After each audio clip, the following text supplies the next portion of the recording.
شهر رمضان الذي أنزل فيه القرآن هدى للناس وبينات من الهدى والفرقان شهر رمضان الذي أنزل فيه القرآن هدى للناس فوائد روزہ کیا ہے یہ ہم کو پتہ ہی ہے. اگر سرسری سب یعنی اگر آپ واقعی نکالنے کا بھی بیٹھیں، آپ کہیں میں ساری کتابیں نکالتی ہوں مفاتی اور جتنی روزے کے سلسلے میں کتابیں، اور آپ اس کے فائدے نوٹ کرنا چاہیں تو آپ حیران ہوں گی. کاپیوں کی کاپیاں بھرتی چلی جائیں گی اور رمضان کے فائدے ختم نہیں ہوں گے. اور اس مبارک مہینے کو بس ایسے ہی انتظار میں گزار دیا جائے عید کے کہ بس اب کب آئے گا کب آئے گا. اب تو کاؤنٹ ڈاؤن شروع ہو گیا. اب دیکھیے کتنے کم دن رہ گئے ہیں. اب رمضان کے ختم ہونے میں دنوں کو کاٹتے ہیں لوگ اور ایک دوسرے کو کہتے ہیں بس اب اتنے دن تو رہ گئے، اب 8 دن تو رہ گئے، بڑے کچھ صرف 10 ہی دن تو رہ گئے. جبکہ ائمہ کی سیرت بالکل اس کے برخلاف تھی، جو کہ ابھی آگے چل کر آپ کی خدمت میں ذکر ہوگی. تو جو اس کے فوائد، ایک تو خود دنیاوی فائدہ ہے، اس سے صحت مند انسان ہو جاتا ہے. پیغمبر کی حدیث بھی کہ روزہ رکھو اور صحت مند ہو جاؤ. روزہ رکھ کے انسان صحت مند ہو جاتا ہے. اور یہ بھی روایت میں ہے کہ آتش جہنم سے نجات کا کوئی بھی عمل روزے سے بڑھ کر نہیں. کتنا خطرناک مرحلہ ہوگا. آتش جہنم سے نجات انسان کو مل جائے گی کہ جو سب سے زیادہ خطرناک مرحلہ، سب سے زیادہ خطرناک مرحلہ، اس کا کوئی بھی عمل اس سے بچنے کا روزوں سے زیادہ بڑھ کر نہیں. اس مبارک مہینے میں ہر آپ کی دعا قبول ہو جاتی ہے، ہر دعا قبول. میں تو آپ کو مشورہ دوں گا اور اس میں پھر انشاءاللہ جو شب قدر کی گفتگو آئے گی اس میں بھی بات آئے گی. اس میں آپ ابھی سے دعاؤں کی ایک لسٹ بنانے، آپ ایک کاپی مقرر کر لیں، اس میں سوچ سوچ کر دعائیں لکھیں، مستقبل کے حوالے سے، آنے والے دنوں کے حوالے سے، اپنی آنے والی نسلوں کے حوالے سے، کیونکہ ہر دعا اس مہینے میں قبول ہو جائے گی. ایک تو چیز یہ، اور اس میں ہر نیکی کا ثواب دگنا ہو جائے گا. ہر نیکی کا ثواب. شب قدر کی جب گفتگو آئیں گی اس میں بھی میں ذکر کروں گا کہ کون کون سی چیزیں ایسی ہیں جس میں فقط آپ کو نیتیں کرنا کہ میں فلاں نیتیں کرنا کہ میں یہ نیک عمل اس سال انجام دوں گی، یہ نیک عمل، صرف نیت کرنے سے بھی دگنے دگنے ثواب آپ اس مہینے میں اٹھا سکتے ہیں. گویا پوری برکتیں اور رحمتیں آپ جو ہیں وہ لوٹ کر اس مہینے کے اندر لے جائیں. اور آئندہ آنے والے رمضان تک کے جتنے گناہ ہیں وہ بھی سب آپ کے تمام گناہوں کا کفارہ اس مہینے کے ماہ مبارک رمضان کے روزوں کو اگر آپ رکھ لیں گی تو اگلے رمضان تک کے جتنے گناہ خدا نہ خواستہ آپ سے سرزد ہوں گے وہ بھی سارے ابھی سے معاف ہو جائیں گے. جنت آرائش کرنے لگے گی آپ کے لیے. جنت باقاعدہ دلہن کی طریقے سے اس طرح تیار ہوتی، اس طرح سے جنت رمضان کے روزے رکھنے والوں کے لیے اپنی آرائش کرتی کہ جب یہ مومنہ میرے اندر آئے گی، یہ مومن میرے اندر آئے گا، یہ جنت کے اندر داخل ہوگا تو کس طرح سے مبہوت ہو کر رہ جائے گا. اس طرح سے وہ آرائش کرتی. اس مہینے میں ہر سانس جو آپ لیں گی وہ تسبیح کا حکم رکھے گی. اگر آپ کو ایک تسبیح کا سبحان اللہ صرف کہنے کا کیا فائدہ، اگر آپ روایتوں میں نکالیں تو آپ حیران رہ جائیں گے. اور اتنا، اور اس مہینے میں کتنی تسبیحات آپ انجام دیں گی. ابھی موقع نہیں، انشاءاللہ اگلی نشستوں میں ان چیزوں کا بھی ذکر آئے گا.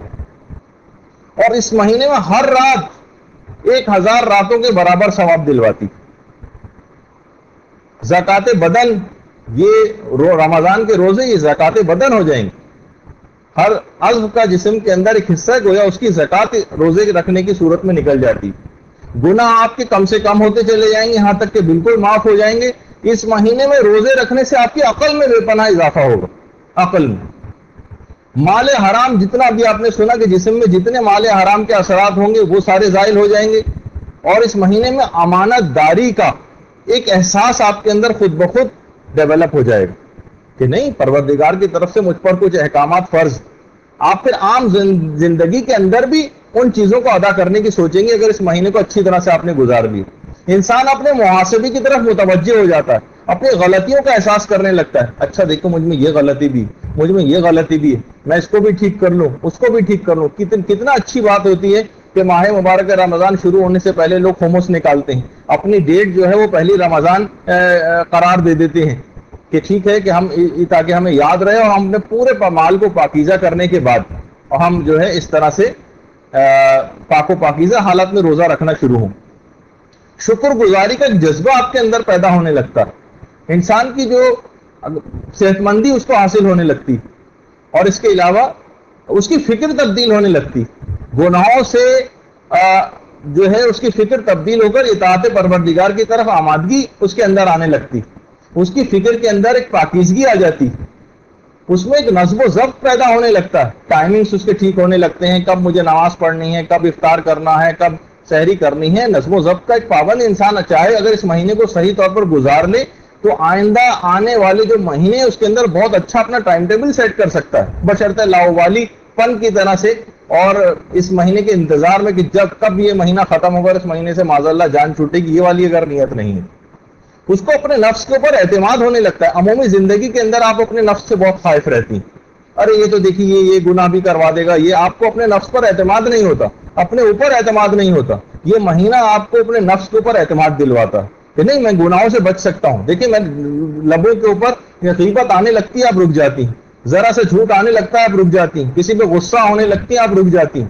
یہ کیا ہے؟ اپنے نفس پر اعتماد ہوتا ہے. نہیں میں رک سکتی ہوں, مجھ میں گناہوں کو سے رکنے کا ایک ملکہ. ورنہ عام زندگی میں کیا ہوتا ہے کہ آپ عام طور پر مغلوب ہوتی ہیں کہ نہیں یہ نفس مجھے بہکا کر لے جائے گا, اور آپ جو خائف رہتی ہیں اس سے. نہیں, اس مہینے میں آپ کو اپنے نفس پر اعتماد ہوتا ہے.